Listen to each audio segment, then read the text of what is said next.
No, Congressman, I'm not. Mr. Atkinson? No, sir. Mr. Sella?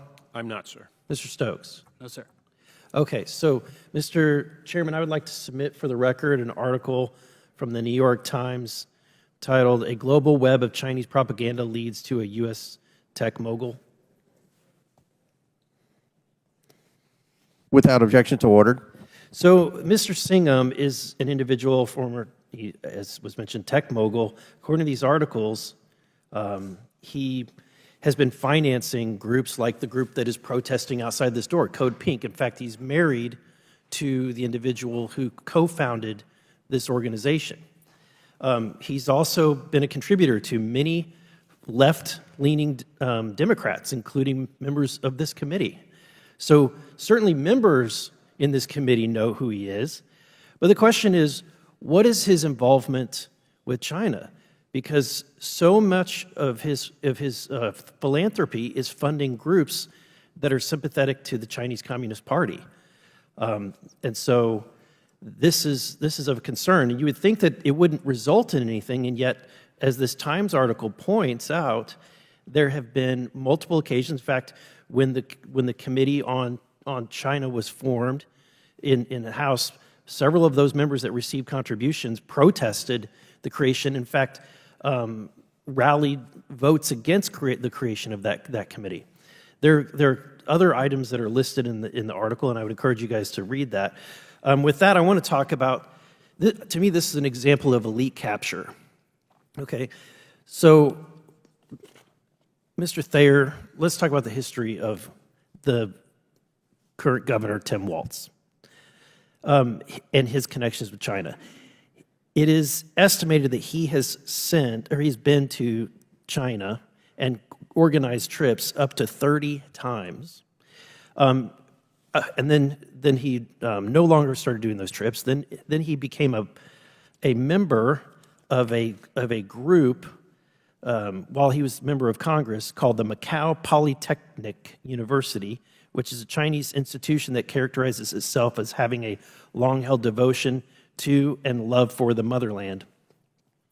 Mr. Thayer, are you aware of Mr. Walz's connections to his interactions with China?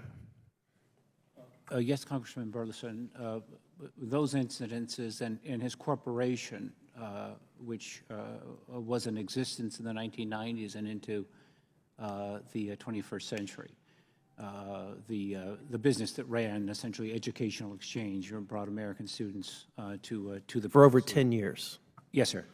For over 10 years, he made numerous trips and organized numerous trips that were funded. My real concern is his connection to this organization, the Macau Polytechnic University. Can you describe that?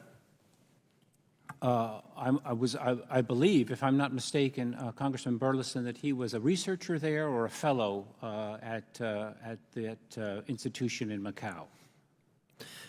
During the Trump administration, one might think that this, there has been a pivot in the United States, but certainly by the time the Trump administration had taken office, the Trump administration started sending warnings to universities about the Confucius Institutes and their involvement, and many universities pulled those from their campuses. But strangely, the universities in Mr. Walz's state, while he is governor, are uniquely still having the Confucius Institutes. Are you familiar with that? Yes, sir. What is the concern and why do you? Could you elaborate on why that's a concern? Certainly. Well, Confucius Institute is an aspect of political warfare. It's an institution which purports to tout the greatness of Chinese civilization, but it really is advancing the agenda of the Chinese Communist Party. My concern with respect to the businesses is that he would have to have a Chinese partner, at least one partner, or maybe multiple partners in the People's Republic of China, and would have to receive permission at the local level, provincial level, and at the central level to conduct business. And that certainly would involve contacts with the MSS, so with the Chinese intelligence service and with the Chinese Communist Party in order to conduct that business. To my knowledge, we don't have information about his Chinese partner or Chinese partners there. Additionally, of course, for MSS intelligence collections, having students come over, of course, allows MSS to have access to those individuals, which may provide a benefit for their intelligence collection in the future. Thank you. My time has expired. Mr. Chairman. Gentleman's time's expired. Chair recognizes